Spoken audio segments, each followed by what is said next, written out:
Welcome to the official podcast of Cryptids, Anomalies, and the Paranormal Society. This is Whispers from the Dark.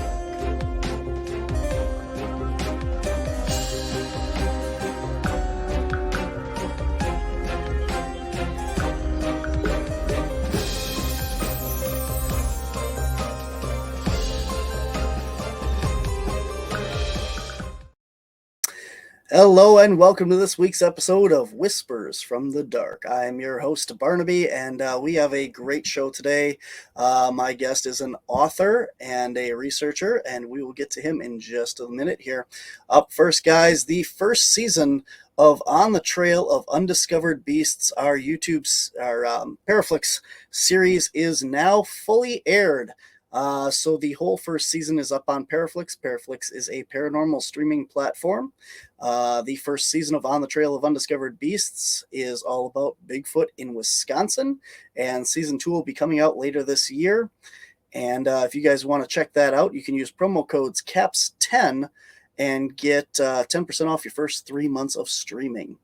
Head on over to our store and show your support for all of our merchandise On the Trail of Undiscovered Beasts, Monday Morning Monsters, and this show, Whispers from the Dark. You can get all of our logos and stuff and show your support on anything that you got at wisconsincaps.com. Click on Shop Our Store. And while you're online, make sure you go over to all of our social media platforms. We are on Patreon, Facebook, Twitter, TikTok, and YouTube as Wisconsin Caps, and WI Caps on Instagram.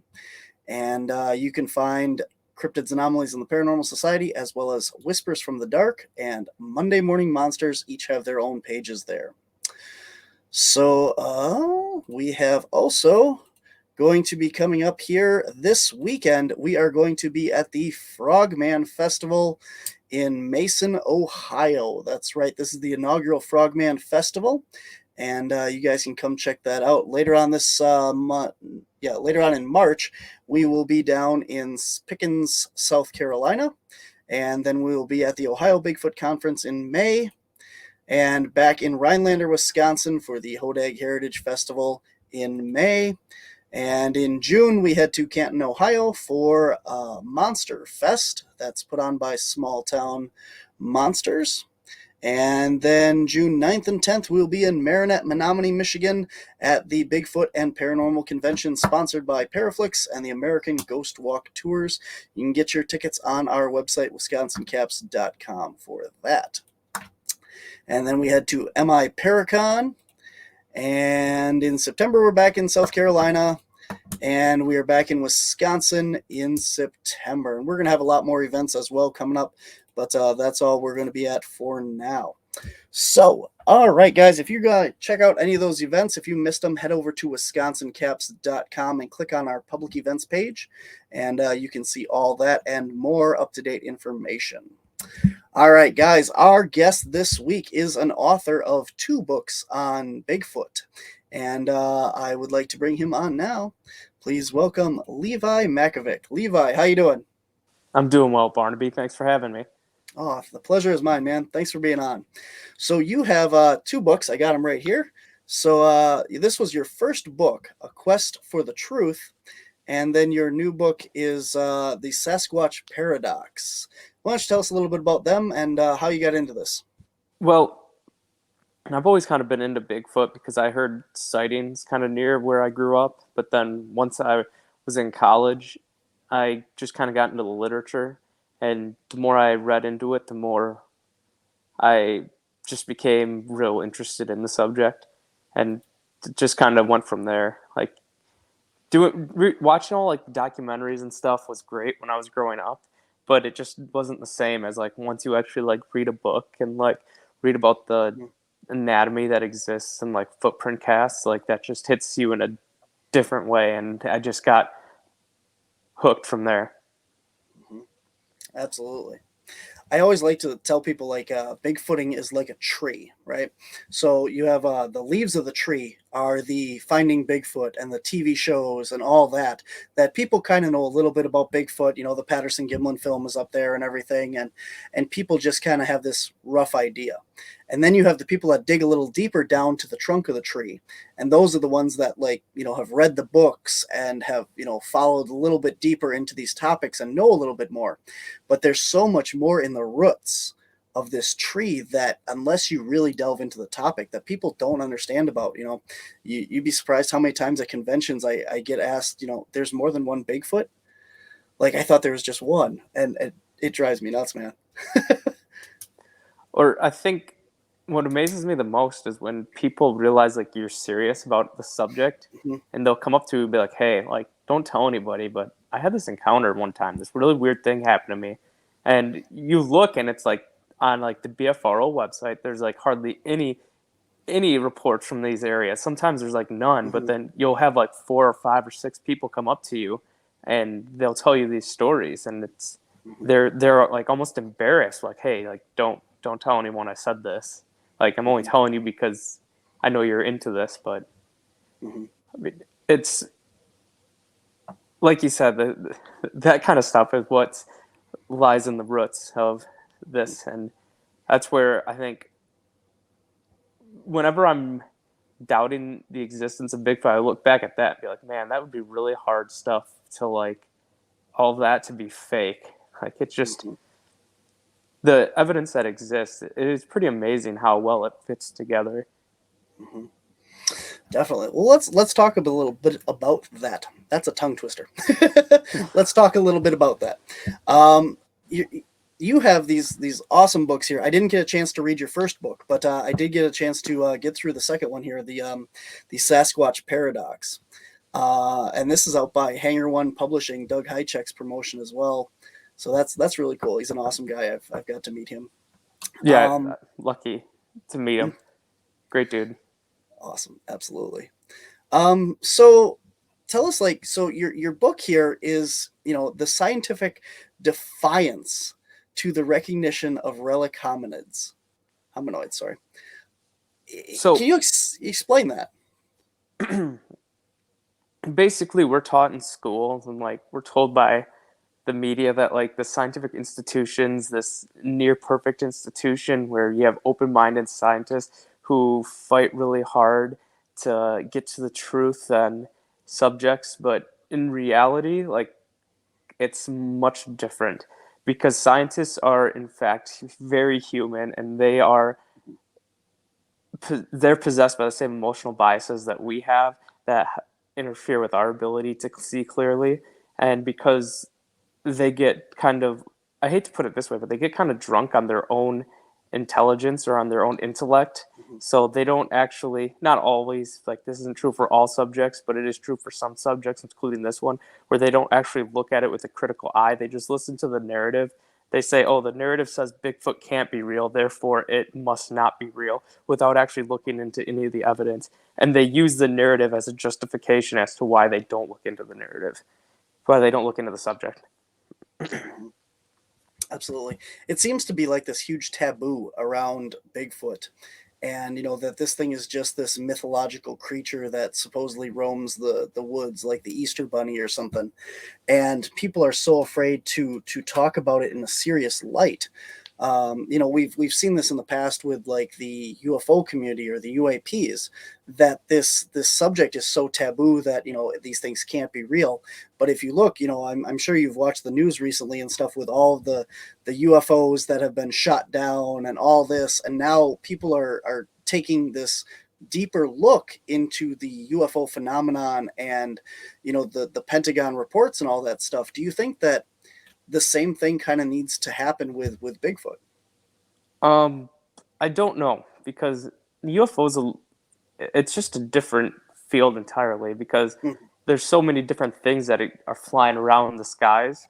Like we mm-hmm, don't have like, it's not like there's like one thing that's a UFO. Like you could see a bird, and if you don't know that it was a bird, like that counts as a UFO. So, mm-hmm, and there are like actual government documents that not necessarily covering up, but I have that have been reported on the UFO subject. I don't think those government documents necessarily exist when it comes to Sasquatch, because like why would the government care if there's an ape living in the woods? I mean, you'll hear on like military bases where people will report sightings, but those tend to like stop at like one or two steps ahead of them, not all the way up to the top. So if I were to say the what we would need outside of obviously like a body is I guess we would just need more credible people who stand up and say like, hey, like I saw this. Like if you had somebody who was like a professional athlete who said, yeah, they're real, I saw one, or like some kind of actor or actress, then it would add a little bit of credibility to the field. And honestly, sometimes just bringing attention, like you said, with the UFOs is enough to get the ball rolling in a positive direction. You know, it's interesting. You touched on a few things there that when you're talking about the UFO topic and stuff, it wasn't, you know, we've been told by these whistleblowers and stuff that when you do the FOIA, the Freedom of Information requests about UFOs, to not refer to them as UFOs, that you should look for other specific keynote words. And I've always wondered, you know, you said that there's no government documents on Bigfoot. Well, what if we're not looking under the right name? I mean, maybe, but I guess that depends on like what you count as government documents. So if you count like the police as part of the government, then maybe, because I would say like, especially like where I'm from, there's only a town of like 5,000 people, and it's pretty decent sized county, so a lot of woods. So there could very well be sightings that the police have documented, but they don't like put out in the public. So, or there's state forests near me in the same way. So I mean, if you consider that to be part of the government, then yeah, I guess what you're saying could be true about that they exist, or that they exist under just a different name that they use to identify this. Yeah, you don't know. I mean, for whatever these things are, you know, I cannot personally imagine that with as many documents that have come out, you know, on ESP and telekinesis and remote viewing from the government, that there isn't some file on Bigfoot. Because, you know, whatever this thing is, they've had to have looked into it for as long as this phenomenon has been going on. And for as many people that have, you know, reported these things, it's just a matter of finding what it's classed under to pull that document out.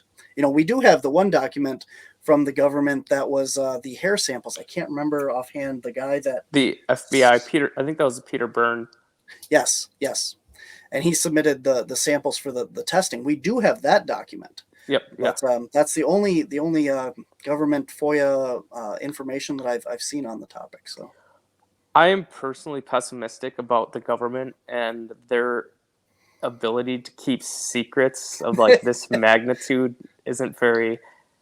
They've done a poor job of it in the past, so that's one of the reasons why I'm not too convinced. But hey, I mean, it most definitely could be true. Well, you know, you never know. But that's barking up a completely different tree, and we've gone down this weird rabbit hole road over here. But let's talk about what we do know. I know your book starts out, and you talk about you know, the evidence, the amount of evidence that we have for these existence of these creatures, and you start out talking about the Patterson-Gimlin film, and in my personal opinion, I mean, this horse has been beat to death. I mean, if there's people out there that still don't believe that this is a legitimate film, you know, especially after, you know, your book covers it quite in depth, as well as, like you said, John Bendernagel, and of course, Jeff Meldrum's book, Legend Meets Science. If you have any doubt that these things are not a flesh and blood creature existing, or at least Patty, you definitely need to check that out. But can you tell us a little bit briefly just about like some of the evidence and stuff, and why you believe that that's to be true? Well, it's just phenomenal how, like, when you look at all the little pieces of evidence, they just merge together like so perfectly. Like, sightings are the most unreliable form of evidence because humans have really awful memories. Like, we have emotions that interfere with our ability to remember, and like, there's a lot of different things that go on. Like, if you remembered everything, I think that would just be too much power on some person's brain. Like, there's few people have like eidetic memories where they can tell you what happens every single time, every single thing that happened on every single day. And I think that's something that'd be rather like difficult to hold on to, because like if you have something really embarrassing happening to you, you hold on to it for a while, but eventually you remember it. But if you like, if and this, I know this is a tangent, but like if you remember that forever, it would really eat away at you. So I think that's one of the reasons why we have like bad memories, is so that we can forget stuff that Mhm. isn't like of the utmost importance. But because of that, we also forget things that are important, or we misremember things. Like I can tell you baseball games I've been to where I can tell you what happened, but I can't tell you like the exact details. And if I would have to swear in court on exact details, and I could very well be wrong on some of those details that I give. Not because I'm lying, but just because I misremembered it. So we have to remember that sightings are kind of unreliable, but the important thing to look for sightings is like, what's the overall trend that exists? And because if everybody's reporting the same thing, then it's much less likely to be true that our memories are interfering with everything. I mean, they're sure with the overall story. So sightings have been fairly consistent for like 500 years, like maybe more like 400 years, but they've reported the same things in like the same locations, and like you hear the same things from people all across the globe. And one of the things that always gets me is the fact that there's reports dating back to like 200 years ago of like Sasquatch reportedly whistling, knocking on trees, emitting a bad smell, howling, and one other thing I can't think of. But they did all of this before we knew that the great apes do all of these same things as well. So the fact that these stories precede known great ape behavior is something that is hard to wrap your mind around. Then, if you look at how consistent sightings are from like when we, from, I don't know, the 1950s, when Sasquatch reports really started to explode, to the Patterson Gimlin film helped really put it on the map, till now, like they're pretty much the same. Just they're happening all over. I mean, there's the only difference is like you're getting reports outside of the Pacific Northwest, because before it was mostly like the Pacific Northwest. So it just, to me,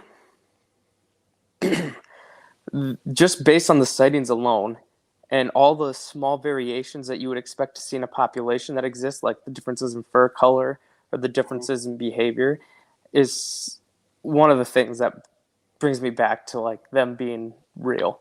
Because sometimes it's like, come on, they can't possibly exist. But then you run through the evidence and like, okay, but what's the other possibilities then to explain all this evidence? And I mean, I didn't even touch on the Patterson Gimlin film either. So like, You totally avoided the question and went down your own road, but that's fine. oh no, I mean I can get into the Patterson film as well. It's just like the Patterson film like is consistent with everything else as well, because you have the walk, which the walk shows a compliant gait, which is reported throughout every Sasquatch encounter. There's certain behavior aspects, like when Patty turns herself at her waist instead of at her head, because an ape's skull, the spine attaches higher up on the skull on an ape, like a gorilla, than it does on a human. Humans can freely move their head left and right. Apes can't, because they're more shoulder shrugged. So if they try to turn, their chin hits their shoulder. So what they have to do is they have to open themselves up at their waist, and then look. So that's consistent with ape behavior. Um, the very fact that no Hollywood makeup artist made anything anywhere near as similar to this is very compelling, because there are multiple ape suits from that. Well, there's one from that era, which would be 2001: A Space Odyssey. Then there's one 10 years later in 1976's King Kong. And then there's one about 10 years after that, sometime in the late 80s. Rick Baker, who did King Kong, also made Bigfoot and Harry and the Hendersons. So if you look at all those suits and compare them to the Patterson Gimlin film, they all like show signs of being an ape suit. They all have somewhat decent long hair to cover. The filmmakers do that to cover up any of their mistakes. None of them will turn at the neck like we see with Patty because they don't want to expose the seam that exists between the headpiece and the chest piece. Their movements are they're stiff. They're very stiff with the way that they move because I mean they're humans that are wearing a lot of weight and clothing, and not clothing but in a material that feels uncomfortable. You can see like the shape of the head is also inconsistent with what we would need for an ape suit because humans have this thing, I think it's called the cranial vault, which is basically your forehead. With apes, after their brow ridge, right above their eyebrows, their head tends to shoot back and just form a sagittal crest. So when you're making an ape suit, you kind of exaggerate the features. You make the sagittal crest a lot bigger because it looks like then a normal ape, but it's a lie that Hollywood studios do so that they can hide a person's head in that suit. In the Patterson Gimlin suit, that doesn't exist. Well, not in the suit. In the Patterson Gimlin film, that doesn't exist. It's consistent with what we see in apes. And if you put like a human skull next to like the Patterson Gimlin head, like a human's head couldn't fit in that suit, in the quote unquote suit. Definitely. Yeah, you make a lot of good points there. And I mean the list goes on and on. As I said, with the whole there's literally a whole book by, I need a drink now. There's literally, the whole book by Jeff Meldrum that goes into every bit of anatomy of the Patterson Gimlin creature. And, definitely, it's beating a dead horse. If you don't believe that is actually not a person in a costume and a living creature, you need to go check out that book. Or, Bill Munns has the best book on it. Really? I have not read his, though. When Roger Met Patty, it's the best book. Okay. Phenomenal. Awesome. I'll have to look into that one. Yeah, I don't have a lot of time to actually read, so I have to get audiobooks. And so yours was nice because I got it on the PDF file. I could just have page to text, and I can read it that way. Oh, and just listen to it. I work 12-hour days, so I have a lot of time to listen to things. I just don't have time to sit down and read. So anytime I get a book, it's got to be audio. So, but yeah, the other thing you touched on, I want to get into something else here, but you touched on also the I can't remember what you call it, but the color variations by region, and I thought that was very interesting, and even the size by region is something that is noted scientifically with other animal species, and as well with the Bigfoots. Can you talk a little bit more about that? So I live in Wisconsin, and up here when we deer hunt, you can use deer rifles from like 223, which is kind of small, up to like 300 Win Mags. Down south, when you hunt deer in like Alabama, you'll use a handgun because they're so small. A deer rifle would just totally destroy the animal. And when you go further north into Canada, you can't use those smaller deer rifles. You have to use something bigger to drop the animals. And that's because animals, the further north they get, grow bigger, and that allows them to become more efficient with the calories that they burn. So they can keep heat in easier because their surface area is smaller compared to their volume, as opposed to when you're a smaller animal. You see this with bears. I mean, think black bear, they're big, but they're not like huge. Grizzly bears are huge. And then you get to polar bears, which are just absolutely enormous. Like they just get bigger the further north they go. That happens in reports. Like the ones like the skunk ape, you hear pretty consistently between 6 and 7 feet there. Here in Wisconsin, like I've heard between 7 and 9 feet, and then you go up to Canada, like even Alaska, you hear sometimes like 9 up to like 12 feet tall. So it's just, even though like people, like we talked about earlier, people see stuff, like they could be inconsistent, they could be wrong with the way that they view this and estimate the size, but we have at least footprints then to verify that this happens, because the footprints themselves get bigger the further north they go.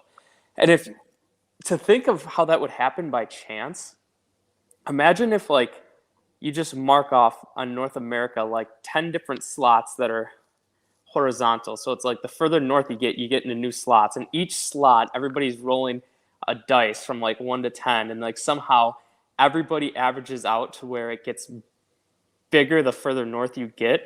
Is I know that may sound a little weird, but like if you think about that, that's exactly what it's kind of like with the footprints that are happening. Like they're getting bigger the further north, but how can people know what size to make them if they're faking them, unless you have like an absolutely enormous team that's faking them and putting footprints out into the woods, which once again, that doesn't make much sense at all. And with bear, like you see some places black bears are black, other places black bears are actually like, people confuse them for grizzly bears. They look just like grizzly bears. They've got different colors. Grizzly bears, some of them are dark brown, some of them are light brown, some of them are in between. So like it's just natural that animals have a variation in that their color, and like these variations point to them being a living population. Mm-hmm. Yeah. So we've said like you're talking about like getting bigger and stuff. I've heard a lot of more reports out of like Oklahoma and Texas of the really big ones. And I know of 24-inch footprints down in Kentucky and Tennessee. So those are big creatures down there as well. So you do have some, at least in the southern states here, that are these ginormous creatures. So Yeah, and you'd expect like with populations for there to be some kind of variance. mm-hmm. Like with sometimes you get like deer that are like 230 inches on their racks here. Like that's way bigger than what the average is. But I mean, they still get shot every once in a while. There's one shot by me last year, I think, and it was like a state record bow buck. So it's most bow bucks you see are like 120 to 150 inches, but this one was like over 100 inches more than average. So sometimes you just get those freaks of nature that are absolutely enormous compared to everyone else. Mm-hmm. You're talking about size variations and stuff as well. One of the major arguments that I always get for these things is that there's not enough food for these things to exist. That something of that size could not survive on the food population that we have. And that always bothers me because you look at things like, moose, or as you said, like polar bears. I mean, these creatures, can be even bigger than a Sasquatch, and those things are out there, and we know that they exist. Look at an elephant. The amount of calories and the diet that they have to consume on a daily basis to survive, and they're still out there. So, can you talk a little bit about, like why do people think that these things couldn't exist because of their diet? Well, I think people have that narrative in their mind that they can't exist, so they just look for a justification for that narrative.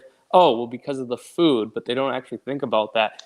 Because if you look, like you said, moose are enormous, and yet somehow they find enough calories to survive. And the hard thing about that is that they're a herbivore, so they don't even touch meat. Mm-hmm. So if you have an animal that can grow big but can survive both on meat and on vegetables or like plants, like you widen your food source like that much more. And why can't they exist based on that? Because we have grizzly bears that grow up to like 1,200, 1,400 pounds in North America. So is it really that unreasonable? There are hundreds of thousands of black bears in the woods. Like, is it that unreasonable if we can sustain populations of that size that we couldn't add some population of something similar size as well? Oh, definitely. Everything has to have its own like ecological niche. Meldrum has a whole talk about how these things survive anywhere that bears survive, and you have these very similar diets of these omnivores where they eat plants or they eat the meats, and if these things can survive anywhere a bear can, they can also alternate what they're eating to fit into that niche, between plants or fish or berries or, deer as things go. I've heard one theory that throughout the summer when berries and food and that are plentiful, that's what they consume. And during the winter months is when they focus more on the hunting of deer or elk or other like meat sources. Have you heard any of that? Well, I mean, it only makes sense because deer survive on when the crops start to come up. They start eating corn and soybeans during the Mm-hmm. fall, but they don't do that during the spring. They have to find other resources. And like we know bears do that very thing. Well, bears, I mean, they're sleeping during the winter, but they alternate their diet throughout the year. So Mm-hmm. it's not that big of a stretch of the imagination to think that another animal that's in a similar ecological role would act in that same way. And if you think about the way that what we did in North America, humans, I should say, Europeans specifically, once we spread across North America, one of the first things we did was we wiped out the grizzly bear. We wiped out Sasquatch's biggest competition. So it's not like our spreading hurt them, it would have helped them. Mm-hmm. California has a grizzly bear in its state flag. There's no grizzly bears in California because they killed way too many people. So they nerfed them. They killed them all. And if you think 50% of the sightings occur at night, most human activities during the day. So points to the Sasquatch likely being a nocturnal animal. And if it's a nocturnal animal, it probably didn't come that way overnight. It's been that way for a long time. So the grizzly bears active during the day, same time humans are active, kills humans. Humans then kill the grizzly bears. Well, Sasquatch is active at night anyway, so it's not going to be affected by any of this at all. Although there definitely are sightings during the day. It just means when they're most active, it's probably at night. So we killed off the biggest competition, which would have left resources and just food, not just food, but like territory as well for the animals to go into that maybe they couldn't have gone to before.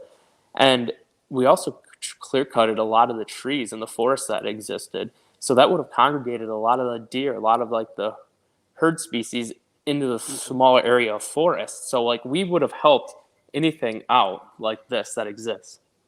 Absolutely. Very cool, man. Awesome. Good stuff. And that's what we were talking about as far as, like the roots of this. People like all these topics that we've been covering are, these typical arguments that people have as to why these things can't exist. But the average person out there that sees, even down to the trunk of this tree hasn't delved down into the roots to see how these animals are existing or potentially existing to understand how they fit into the natural order of what's out there. So, well, if all these things that are saying, like, they all fit together really well. But what's unique about like the Sasquatch phenomena is like there's not like one piece of evidence that's so amazing that it's going to convince everybody. But at the same time, it's a bunch of small pieces of evidence that when taken together points to the conclusion that Sasquatch is real. But if you were to take out some of this stuff, let's say all the footprints are fake, well, there's still a lot of stuff you have to answer for with like sightings, the audio, the video. Let's say all the video is fake. Well, then the footprints point to something weird happening. So does like the Native American stories. So like if you eliminate one or two of the pieces of the puzzle, we still have a pretty clear picture that exists, which is kind of different than a lot of other areas. Like a lot of areas, like if you eliminate a couple of the main pieces of evidence, like you're left with nothing. But here you're left with actually quite a bit still. absolutely. So I had said that in your book, you were talking about the Patterson Gimlin footage and why that it was legitimate and not a man in a suit, and I said that was a beaten horse. Everybody's talked about that, but in your book you also talk about a series of 2 photographs from down in Florida, the Mayaka ape photos, and I got them. I got them up here. I wanted to show them and have you kind of talk a little bit about them, because these are a piece of evidence that I've seen and heard about and stuff, but not many people actually have talked about on shows or even in their books that I've read. So if we can kind of talk a little bit about that, that'd be cool. The Mayaka ape photos, the story behind them is that some woman back in the early 2000s said that something was stealing apples off of her porch. So one day she had her camera ready and she heard this thing on her porch. Or maybe it was like apples on like the tree nearby, and she heard it, so she ran out and she took 2 photos of this thing. So this is the first photo, and then this is the second photo. So these are the 2 photos that she took of the thing. And she wrote an anonymous letter to the local police, attached the photos, and said, hey, like my grandchildren play around here. This looks like an orangutan. Is somebody missing an orangutan? And at first glance, like this does look exactly like an orangutan. Like the color, like the face. But when you look at the photo a little bit longer, like you realize like that's probably not the case, because first off, those plants that are in front of it, I forgot what they're called, but at this state, they're about 4 or 5 feet tall. So in this first photo with the creature like leaning over, that would be like the tallest orangutan that exists in the world right there. And this is in the state of Florida. Orangutans are not native to the state of Florida. No, they do live in the tropical region and like I forgot the Sumatra and Indonesia. Borneo. Yep. Yeah, Borneo. Thank you, Borneo. So they live in those tropical regions. So I'm sure it's somewhat similar to Florida. But to suggest that an animal of this size could live in Florida doesn't make much sense, because let's say it's an escaped zoo animal. It'd have to be one of 2 things: an escaped zoo animal or an escaped / released pet that somebody had. But in both those situations, the orangutan would be used to surviving off of humans. It would be used to humans providing it for food. So you would expect there to be a lot more sightings of this specific individual in this area. That's not really the case. This is the only real sighting of this particular thing, unless there's a bunch of them that are hidden that we don't know of. But as we know, there aren't really any other sightings. So if this is an escaped orangutan, it would have to survive on its own after having been fed by humans for all of its life.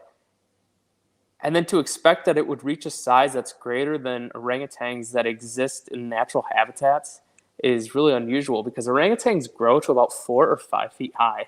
Like, that's about it. But you can see in that second photo, the figure is standing real tall. Like, it's noticeably taller from the first, and it's got a little bit of hunch in its back, so it can still stand even taller. The woman estimated the figure to be about 6.5 to 7 feet tall. And I don't know if that's as standing now or overall, but that's significantly taller than the tallest orangutan. And if you look at like weight-wise, I think like the most obese orangutans, like the ones that are like morbidly obese, grow up to like 350 or 400 pounds. But that's like not normal for ones living in the wild. I think they're closer to 250 pounds, maybe 300 pounds. But this thing that's standing there is like absolutely enormous. I don't think I'm overestimating when I say it could be 500 or 600 pounds. Like, and that's a pretty conservative estimate based on how just massive this animal is. So you're talking about an animal that's taller and much bigger than any known orangutan that we know of. Like, in a non-native habitat, it just kind of defies common sense. One of the things that I'm noticing here, like I've done a lot of like zoology. I've gone to a lot of zoos and stuff, and researched these creatures and that. This thing is definitely the wrong color for an orangutan. I've seen a lot of orangutans. There's different subspecies of orangutans as well, and this thing is very dark, even for being at night in the pictures and stuff, obviously. But it's a very dark, and even you can see here. I can point to this coloration here under what would be like the chin area and stuff. This is like grays, and you would only see like a gray coloration more in like the blacker fur and stuff, not the reddish as that. So yeah, it does have orangutan features in that, but I can't see this thing being an orangutan. And as you can see in the second photo, like a figure opens up its mouth, Mm-hmm. which looks like to be in a realistic reaction from an animal. Because if you're taking flash photography out in the middle of the woods at night, you take a picture of something, yeah, you start out the first time, and the second time, it's going to react. And how it's reacting is it's telling the woman, like, back off. It's showing its teeth because it's letting them know, like, I mean business. So Mm-hmm. that does add credibility to the thing being at least a living animal. I've heard some people say it's a cutout, or some people say it's like a doctored thing, but I'm not too convinced by that argument, but Mm-hmm. who knows? Well, it does move in the picture. If you take a look at this fern right here, or whatever this thing is, you can see this in both the pictures. I'll go back to the other one, and that would be this one. You can tell that this thing is stood up. If it was a cutout, it wouldn't be able to move like that, obviously. So whatever this thing is, it's there. But you're looking down here, you can see that this looks like it'd be like the foot way down here in the bottom here. And just looking at the size of this creature, whatever it is, it's big. I mean, you said it was, these things are supposed to be about 4 feet tall, but I mean, 4 feet is the hip of this thing, I would say. And you got the arm draping down here. And this one, you can kind of see even the mouth is a little bit open. One thing I noticed, though, about this is these pictures appear to have like canine teeth. And that's something that you don't have reported a lot in Bigfoot encounters. They're all supposed to be more the square molar types. Have you heard about that or given any thought to that of this one? No, not too much, because I would say that the most likely explanation is that, because I mean, if you, let's say you compare this to the Patterson Gimlin film, or Mm-hmm. even better, compare this to the figure in the Stacy Brown film. Okay. These are two completely different figures. Like, Mm-hmm. they don't look alike at all. So is Mm-hmm. it possible that you have two species that are closely related but aren't the exact same species living in the same spot, and that's why you have different variations? That could be a possibility, but I don't know enough about like teeth or like dental anatomy to make any like conclusions on this. Mm-hmm. Obviously, yeah, definitely. Yeah, no, I just noticed on this one, it looks very, very much like There's this would be definitely like a a point. Yeah, there's a point there. canine tooth there. Yeah, but and it doesn't look like all the other the foliage and stuff is running opposite to that. So now, have you heard anything about this actually being a video? No, because the woman said she had a flash photography camera, Okay. so she just took two different pictures. Okay. Yeah, I had heard there was videos, and then I had heard that there might have been actually a video that these were screenshotted off of. So I wasn't sure if you had heard that story, but I could be wrong. I've never heard that story, but it definitely could be the case. yeah, I don't know. And the other thing I was interested in is I cannot find a, like, you see the first photo in the series here is long, right? So it's what do we call it? Hot dog Yeah, shape. The photo runs diagonal here, and this one is upright, and I cannot find a photo of this that runs the other way. I think it's just because somebody cropped it. Maybe Yeah, when Lauren, I think it's Lauren Coleman's the one who got access to the photos, and he's the one. Like, these are from him, so I don't yeah, know if he did that or if that was done while he grabbed it. So I don't know. Yeah, I was shopping around online last night for looking for these, and I could not find any full photo of this one. So I know one of these was from Lauren Coleman. So yeah, you're right about that. And the other one, I can't remember who was the other guy that was looking at them, but wrote a whole thing about it as well. But they're definitely interesting. I mean, whatever that thing is, it's too blurry to kind of see, like you said, with like a costume or something like that. But it's definitely interesting. So, well, it's definitely an early 2000s picture too. yeah, Like, yeah. It's a film photograph, we'll say. yeah. So like, Yeah. I, I remember those as a kid. like taking pictures, and like you thought it looked so good now, but now you have like phones and like ultra HD cameras that make pictures like this look archaic. Hmm.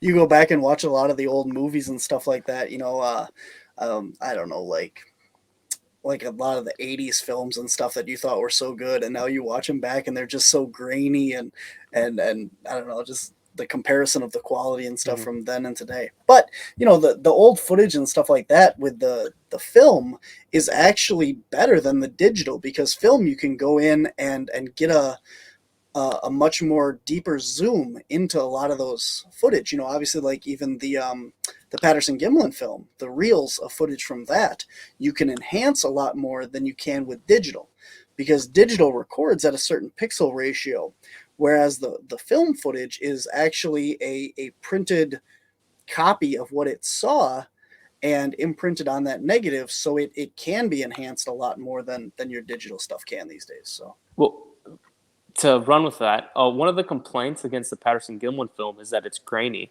but there's two problems with that, and that's one is that most people who view the Patterson Gimlin film are looking at a zoomed in video.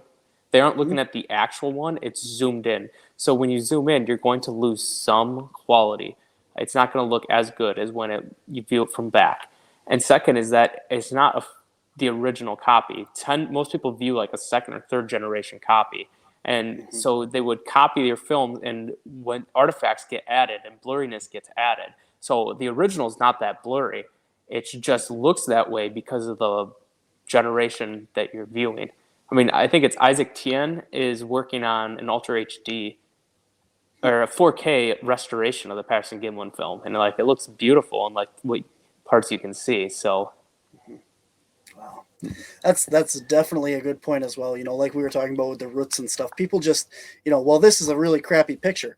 Yeah, it is. You do have a very crappy picture of it. But maybe if you went and looked for a better copy of that, mm-hmm. one of the original footage, or I mean, there's so many things, even like the Mayaka ape stuff that I just showed you. There's some really crappy versions of that out there as well. Mm-hmm. And it's all which version of it that you see, that people can say, well, that's a person in a costume. Well, sure, if you look at the version you have, it does look like that. But here, look at this better version, and you can see a lot more definition on that. I know I had um I can't think of Michael. mm, I can never remember people's names when I need them. He just wrote the book on his father's evidence. Just came out by Doug Hychek as well. Michael Oh, Friedman.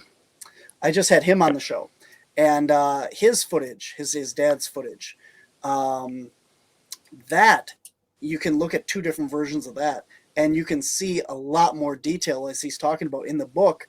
You can pull up their footage that they got better enhanced, and you can see like the Sasquatch leans down, picks up an infant in the video, and you don't see that at all in the footage that you can find every day on on YouTube. YouTube.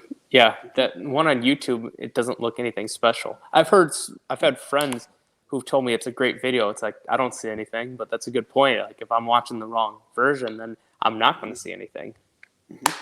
Absolutely. Absolutely, man. Well, so I want to give you the opportunity again. We talked about you have two books out. You have the Quest for the Truth. That was your first book, and then your new one, the Sasquatch Paradox. Where can people find that and get copies of those? So for the Sasquatch, the only one that's available right now is the Sasquatch Paradox because it's basically just like a clean version of the original one. So this is the one that people should buy. Hanger One Publishing is where you can find it. I don't buy anything from Amazon. I only buy, especially like books, I only buy it from like the publisher or like used places because I want to support the authors. So that's why I would ask you to go Hanger One Publishing. I mean, you can find it on Amazon if you want to purchase. I'm not going to tell you not to buy it, but Hanger One Publishing is Doug's publishing company, Doug Hijeks, and he's got a lot of other good books on there as well. So, Yep. Friedman's book is on there, and a ton of other ones as well. He's got a lot of stuff. So very cool. And if people want to get a hold of you or contact you, I know you do research in Wisconsin as well here, don't you? yeah, I do. I'm Well, I mean, I'm going to law school this fall, so I'm kind of like tapering off my research. I haven't been like as active as I have been in years past, but I'm not really active on anything like social media or anything. So, I mean, just contact Emily from the fourth floor. She'll send you my way if you want to get a hold of me, because that's where I've been on the most podcasts, and Emily's much more responsive on that stuff than I am. That's how I got a hold of you. So Yep. Emily's great. I had her on my other show as well, and she's an amazing researcher and a wealth of knowledge. And the Forest Floor, if anybody's interested in checking that out, so definitely. Actually, her episode hasn't come out. It airs in March, so I guess you can't check out that episode with her. But it will be out. It will be out in March. Yeah, I'm going to be down in South Carolina, as I said at the beginning of the show there, and I'll be traveling home from South Carolina on Monday. So her episode actually airs recorded on the Monday that I'm coming back from South Carolina. So cool. That's it. The end of March, her episode airs. So Emily will hers come out before this one? This one will be out prior to that one. Oh, okay. That's funny. That's definitely interesting. So she does talk about you in the episode and gives you a lot of credit and talks about your book, because we were talking on the episode, or we will be, like, I got to do this whole time phenomenon weird thing going on here. We will be talking about the science's like just neglect to touch this topic, and she brings up your book and talks a little bit about you. So that's how I got on to find out more about you, as I reached out to her about that. So sure. Yeah. But yeah, very cool, man. It's a small community. Like, you can get to know people very quickly. Yeah, it's amazing how many people are connected that you don't know. You know, like actually, I'll have to tell you this off air, but I have a story to tell you off air. I have a question for you, but yeah, so I guess that kind of wraps it up. So everyone should go out and check out your book, The Sasquatch Paradox, and you can get that from Hanger One Publishing.